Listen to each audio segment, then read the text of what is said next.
Oh, this light of mine, I'm gonna let it shine. And now you know I don't have a career in singing. But I do in technology. I did at least 17 years, Microsoft, IBM, running around the world saving the day. But I found myself in the Sahara Desert, in a soul-searching trip, lying on my back, looking at the stars and thinking, what if I die without giving my dreams a shot? What if I never find out if my light could illuminate other lives, if I could make a difference in this world? I resigned after that trip. I walked away, not running away from anything, but just walking towards something better. And boy, oh boy, did I walk. I walked 1,200 kilometers across Southeast Asia and Vietnam and Thailand. I taught girls who were the first ever to go to college. People welcomed me in their space. It changed my life. I came back. I'm now standing in front of you as the CEO of one of the largest youth empowerment events in Canada. Thank you. Thank you for that possibility. And that journey was so transformative that a lot of my friends wanted me to write a book about it. So in typical fashion of shooting for the stars, I said, let's go up to Mount Everest. And let's walk on a solo trip of 30 days. So I booked my plane. I landed in Kathmandu. Little did I know, something had been set in motion that was way bigger than me. I found kids that were playing soccer with water bottles because they didn't have a ball. I said, the rock can wait. There's an Everest to be built right here. I cannot leave this place and follow a check in the box. So my friend's library in a week was born. When I came to Nepal, I'm the other brown. I had nothing to do with Nepal. When I went to Nepal, I didn't know anybody. And 1 week later, 350 people were crying as we opened our first library. Then we walked to the end of the road system, went on a 20-day track. Day 6, found another village. We built our second library there. We have put books in the backs of canoes. Since July, we have built deep in the Amazon jungle. We have built in Mexico. 2 weeks from now, I'm heading out. We're going to build 2 more libraries. It is my mission to build 100 libraries with my own hands and with the support of local people. Thank you.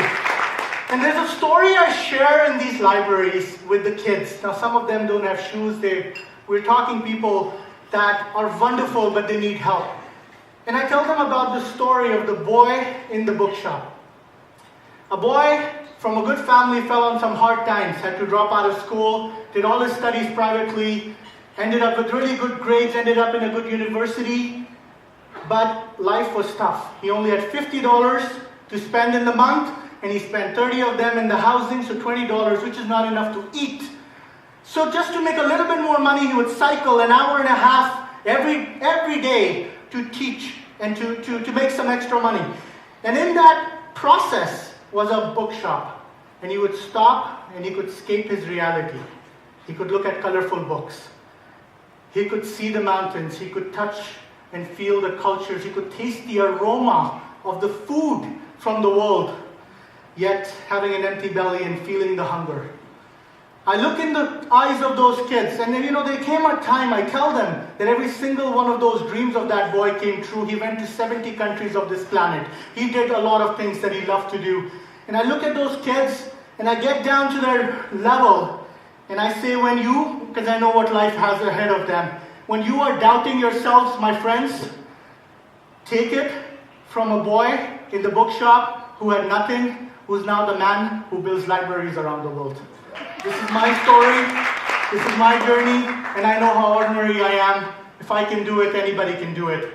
My life shook a month ago. I was building my library and I got the call. It's the call you don't want to hear. My dad was diagnosed with the last stage of cancer. I spent the last 1 month, 12 hours a day in the end-of-life palliative care unit in Brampton Hospital. I've seen 8 to 10 people pass away, including the roommate of my father.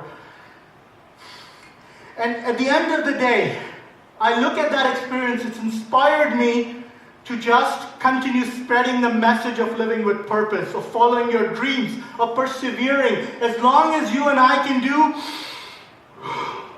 it is not over.